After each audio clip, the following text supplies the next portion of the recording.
horses are creatures of flight.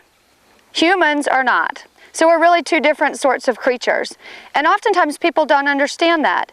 They want to get on the horse and ride it and get somewhere and get back, but they forget that a horse doesn't communicate the same way that a human does.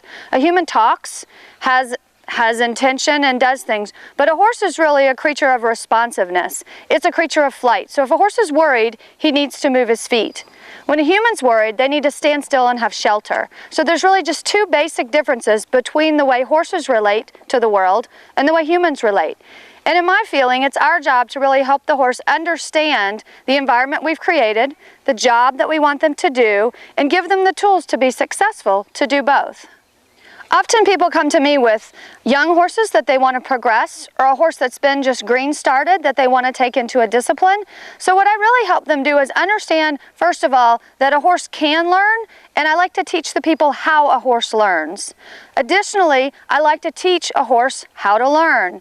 It's often more important to me to teach just that, teach how to learn for a horse than really what they learn. To me, teaching a horse how to learn means asking a horse, for example, to come forward off of pressure, and then as the horse does, releasing that pressure.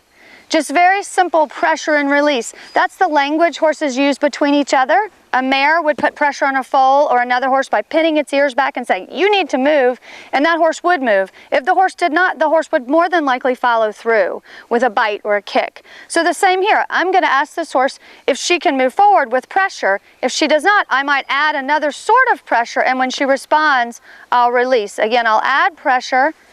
Now I'll change an angle and ask for the hind to move. So when people come here, I really want to teach them how to ask something from a horse and then how to read it. Did the horse do it? And then how to have good decision-making abilities of what to do next. So it is a progressive, methodological technique that helps them move forward in their horsemanship. So I've been really fortunate in my career with horses here in Aiken to work with some of our professionals that have made their home here in Aiken. I've began my work with some of these professionals on young horse development, how to help the young horse, get them under saddle, get them walk, trot, canter, following a feel, and understanding the elements of polo, which is understanding the swinging of the mallet, the hitting of the ball, moving straight, turning, those sorts of things, as well as helping other professionals with some problem solving. One of the professionals that I've been fortunate to work with here in Aiken is Adam Snow. He often likes to have conversations about the psychology of why his horse does what he does. So he'll come to me, for example, with a problem like, my horse doesn't want to dive into the throw-in. So we talked about why that might be.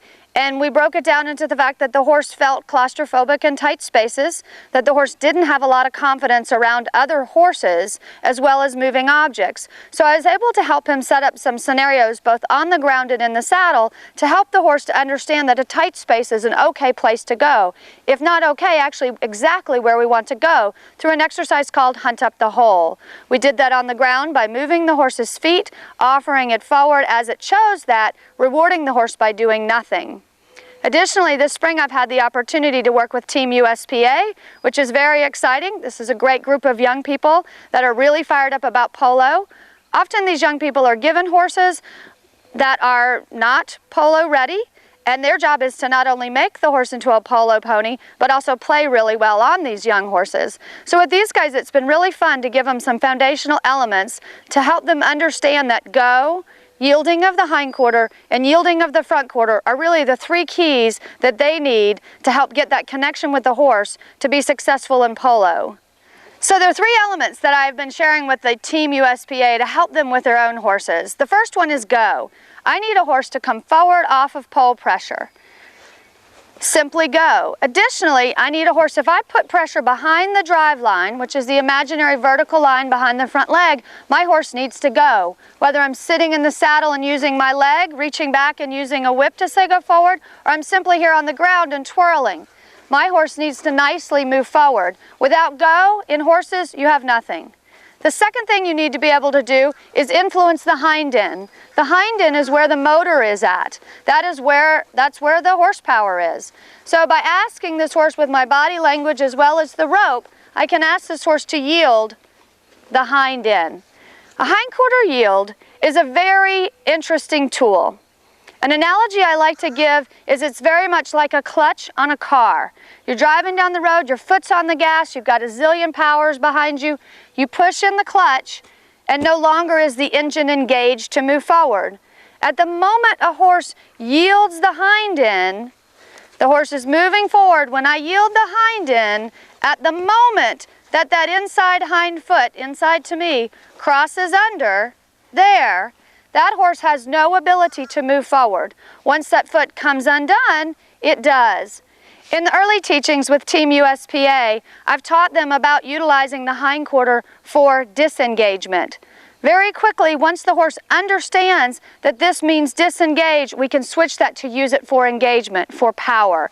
Because as this hind foot comes over and places in the ground, that is actually the point of departure for our speed that we need, for that hurry, get up down the line to get to the ball. But we start with a simple disengagement. The front quarter is the third element that really is critical to helping horses understand what we're asking of them. Utilizing on the field, utilizing that front quarter is what gets that horse over to get on the line, to bump into another player. Yield your front end and let's go. Too often when I meet polo ponies from professionals, these horses are leaning on their shoulders. They are kind of following that feel, but they're very sluggish and they're heavy on the front end. The way we help the front end to lighten up is actually from the hind end. By yielding that hind end and loosening up that hind end, the horse then has the ability to rock back on the hind end and free up the front end. So with this horse, we're going to talk just a moment about disengagement versus engagement. As I ask a horse to depart, ideally, I would like that horse to be departing from the back end, pushing from its hind end. The first thing I'm going to check to see is that I've got a disengagement, meaning that I can cause the influence of that inside hind foot to cross under while the front foot is planted. That is a true separation of the hind end from the front end. Once I have that, and I can get just a little bit of a disengagement, I then can get a better engagement for moving forward. By being able to be in communication with that hind foot allows me to also use that hind end for forward.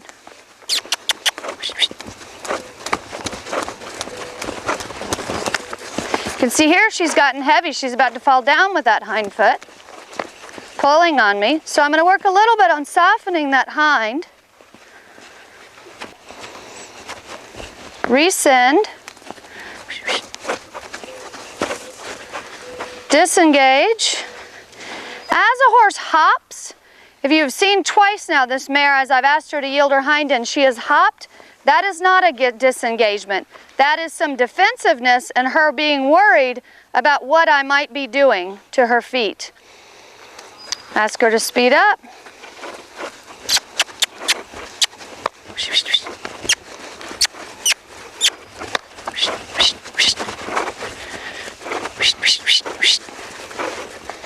There we go.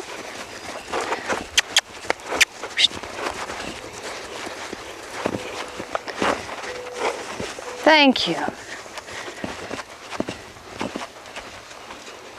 Now, as I'm asking this horse to come around, I'll get her to speed up a little bit, and then I'll ask for the yield of her hind. And as she swings around and that back end sort of jumps, those feet kind of do this, that tells me that she's worried and defensive. She doesn't want to yield that hind end over. What's important to me once a horse begins to understand the disengagement is the quality of that. I would like to see that long, soft stretch, very much like you're seeing here. She's just reaching smoothly under with that hind foot and having a yield come through. In teaching the Team USPA, one of the elements we've talked about is dissection and reconstruction. By that I mean dissecting the horse down to what are the feet doing, what is the body doing, and then what is the head and neck doing. I've taught them that the priority is what the feet are doing. If I ask this horse to go out, I don't care what she does with her head and neck, I care what she does with her feet first. Feet first will get you a lot farther than anything else. Too often, These days, natural horsemanship is becoming more commonplace. You'll see it on RFD TV and all the national clinicians. Too many times, these horses are overflexed and their head is not connected to their feet. So in teaching Team USPA and other professionals, I've helped them understand to get to the feet first, then the body will come, and then you can worry about the head and neck.